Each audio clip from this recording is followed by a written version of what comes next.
Hey guys, welcome back to the channel. I hope everyone's keeping safe. Alam nyo na merong war which is going on between Israel, US, and Iran. And since nandito kami sa Dubai, we're a little affected by some missiles coming our way, but fortunately maayos yung air defense system ng Dubai. So nakukuha nila or na-target nila from the air. Madami kaming naririnig from now and then na may bang, pero luckily wala namang malapit dito sa area namin. More dun sa Abu Dhabi and dun sa mga areas talaga na medyo tina-target ng Iran. Okay, so let's get back dun sa trading natin. So madami akong ini-expect today since it's Monday, and then ayun nga, may mga nangyari this weekend. Pero nakikita ko naman sa watch list ko na yes, madaming tumataas, pero I'm waiting for a pullback before I enter. Lahat sila matataas. May 1.53% change, 1.11, 6.63 yung Palantir, and then itong Petroleum Corporation is 1%, and then Nvidia, actually itong Nvidia, ayun, tignan mo, tumaas. Kailan ba to? March 2. Ang taas ng niya. Ang taas ng in-increase niya. Isipin nyo, opening from 148 and then closed 45-minute, nasa 45-minute candle sa 153. Ngayon ay 156 na. So, ang taas ng Nvidia. So, nag-bounce siya sa niya, dito sa support. Ngayon, medyo I'm too late to enter that trade. And also, medyo mahal kasi 156.58 yung pressure niya. So, I mean, you cannot buy portions of that. So, ayun, medyo mataas for me to get in a trade sa Nvidia.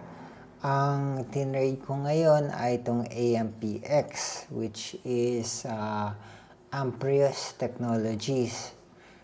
Sinuggest ng ChatGPT, and the price of this is at 11.76. So medyo meron akong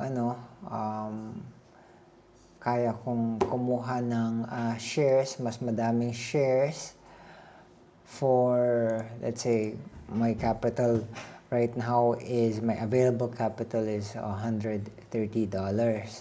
So yun, kumuha tayo nun ng, so check muna natin yung charts. Nakita natin na it did go up. It's an abrupt increase. Ayan, nakikita nyo, it's an abrupt increase. Pero I mean, reading the candles, I mean, malakas pa din yung buying sentiment ng mga tao. Okay, so kasi nakita mo nyo itong tail, may mahaba. itong green tail ng candle na to mahaba. So I'm sure it will retest this. This would be the support. Now it will retest this, and eventually, since uptrend naman tayo, it should go up, and my target profit is at $13. Let's see, check natin, and check natin yung daily chart niya. Daily chart niya naman, ayan, maayos yung daily chart niya. Pupunta na sa baba yung mga SMA. Okay, and yung mga candles niya, it should appear above our simple moving averages. Tingnan natin for 1 week, let's say 1 week. Yan. So, ayan. So, it is on an uptrend. Higher high. Okay, higher high. Tapos, eto pwede natin i-consider na low. Eto, to. Lower. High. Paano ba? Higher high.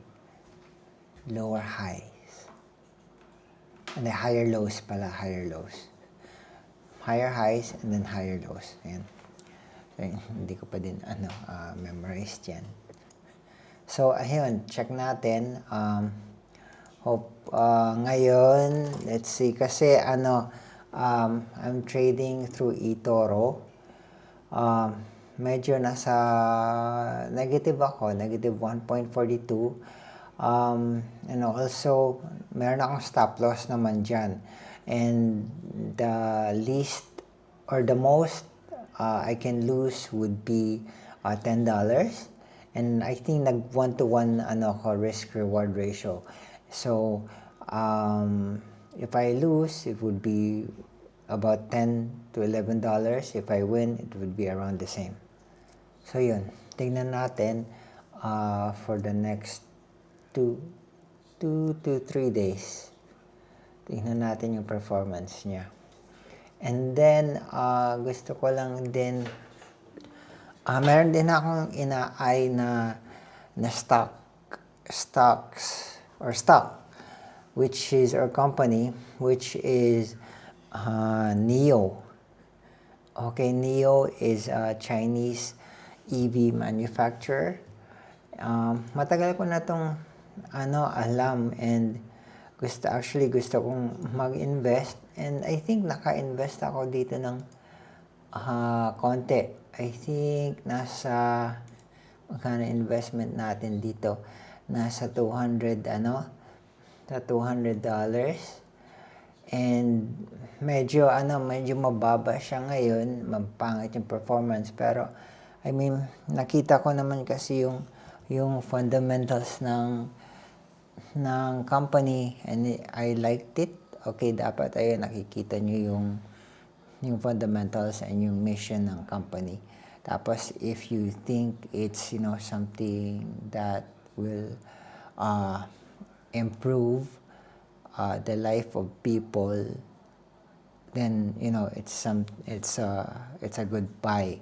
And maganda kasi, so I'll tell you some details. Okay, I'll just read out some details from ChatGPT. Okay, so NIO is a Chinese electric vehicle company that sells electric cars. Okay, I mean, apart from electric cars, ang pinaka major difference niya sa ibang electric car company, they have these battery swap stations. So, kung na-deplete na yung battery mo, you can exchange it for a full one, which is 3 minutes.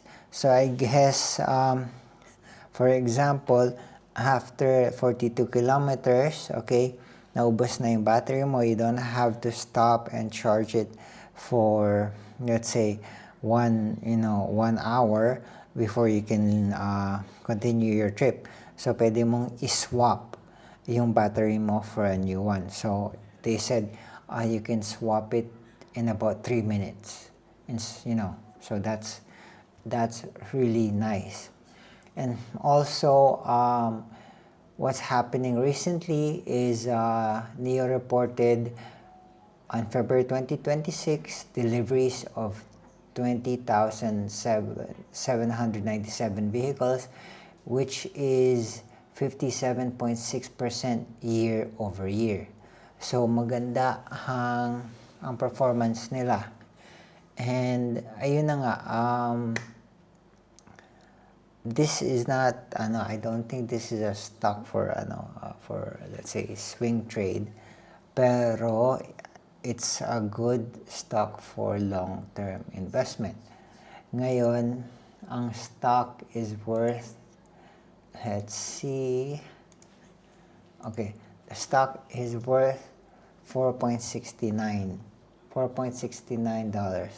So there's a big room for growth. Ayun, I mean, for me, I would keep on buying, okay, because it's such a low price. It's still, a very, very good price to buy. Isipin nyo yung Tesla is now $117. So, kunyari, nakaipon kayo ng NIO stocks, and then it goes up to 100, right? Or even $50. So, ayun, maganda na yung maganda na yung investment nyo. So, ayun lang, I mean, hindi ko sinasabi na bilihin nyo, pero ayun lang yung nakikita ko and parang tinitignan ko for me to invest. Ayun lang naman. And ayun nga, meron pati mag-check din kayo sa internet, sa YouTube, kung ano yung mga sinasabi ng mga tao. And yeah, I think it's a good stock to just, let's say, put on your watch list. Kung hindi kayo bibili, just put it on your watch list. And what else is going on? Hindi muna ako kukuha ng ibang stocks kasi medyo matataas. Let's say yung Palantir, kunyari kung gusto ko naman bilihin, it's like 100. Ngayon the price is 145.95. It's a good buy, pero it's very expensive, very expensive. Tignan muna natin kung ano mangyayari dito sa binili kong Amprius Technologies. Ang stock symbol niya is AMPX. Tignan natin yan kung ano ang turnout niyan by after 2 days. After 2 days, babalikan natin yan. So, let's see. Ayun lang, guys, for today, for today's vlog. Ayun, let's kung nasa Dubai kayo, keep safe. And ayun, pray for us and pray for a quick resolution dito sa war dito sa Middle East. Okay, thank you and bye-bye.